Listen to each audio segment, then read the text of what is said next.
from Rock Dive In kato dito, diri ko moagi sa bagong dalan kanimo na ni bago na ning dalan nga duol gyud siya sa dagat, then padung siya sa Little Siargao. Mo try kog adto sa Little Siargao using this kuan kaning dalan. Hangak man muna ni karon mangita kog signal kay akong gisakyan ganina. Ako naman tong textan nga magpakuha ko mga 1:30, pero siguro mga 12 or 12:30 magpakuha na ako kay kuan naman hindi mo ko kaligo sa dagat. So before ko maadto sa gitawag nila tag Little Siargao, actually na-confuse ko gamay sa Siargao kay when I was in Rock Dive In na daw sad sila gitawag dito Little Siargao. Prior sa Rock Dive In dito na Siargao, dayon na apoy Rock Dive In, then kanisa Siargao, Little Siargao. Pero nig abot na ko diri sa entrance dapit kay naa siya dili siya Little Siargao nakabutang. Ang nakabutang is welcome to Kasani Beach. The only difference is katong didto sa Rock Dive In, katong didto kay wala daw signal. Diri sa Little Siargao kaning na diri sa Kasani kay na daw kuno signal diri.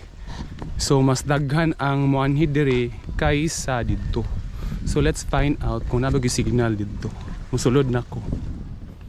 It's Kasani Beach ha. This is my second time diri sa Little Siargao. Katong una na kong ari diri kay kuan mi Tulumi. Ako si Insyang og si kinsati Tulumi kabuok. Ako si Insyang og si nalimot ko atong isa. Ayo, asang entrance? So this is it, the Little Siargao. Mas daghan daw ang tao karon dinhi kaysa Rock Dive kay maliguan raman daw diri. Dito sa Rock Dive kay di man siya maliguan. So this is it. Nakanindot din yung lugar kay lami ang hangin, presko ang hangin. So morning ang panao dayon nakawa siya diri nga part. So kay kawa man siya mao na siya kana diha kadto.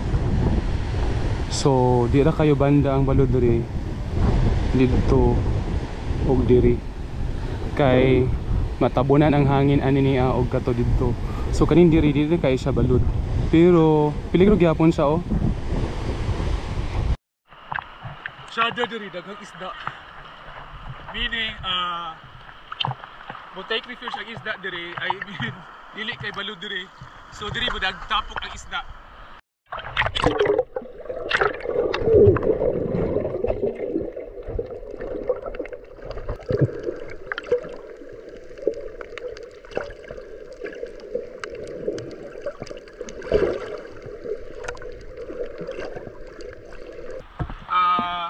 Na ako na-notice, sulog ang tubig. Kuan siya.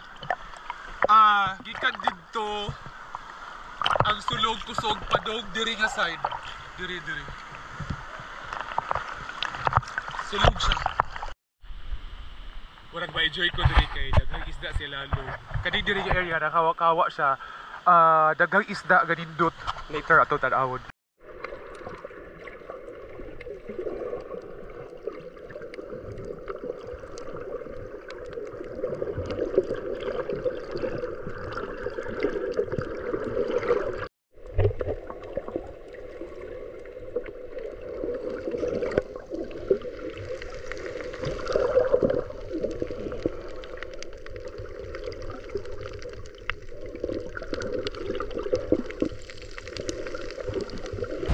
Nalingaw ko diri kay do balod. Nakaligo ko, nakatanaw ko sa lalong sa dagat. Daghan ang banak diri, dagko ra ba? Sada diri. I don't know kung inani ang sitwasyon gihapon niya, kung malinaw na, kung dili na siya baluron. So wala ko nagmahay nga nani ko diri. So mao na to mga kalagkaw, naglakaw na ko. padung sa ibabaw sa highway o padung sa ako ang padung dito sa entrance sa Little Siargao. Nalingaw ko diri sa Little Siargao kay nakaligo ko for a while dayon. Na-experience na ako diri nga daghan ng isda. Nakita na ako ang mga isda daghan kayo. As you can see sa previous nga video a while ago nga naagay mga isda sa ilalom. Especially karon most of the isda kang makita ninyo dito kay banak. Lami kay ang banak dagko jud siya kayo. So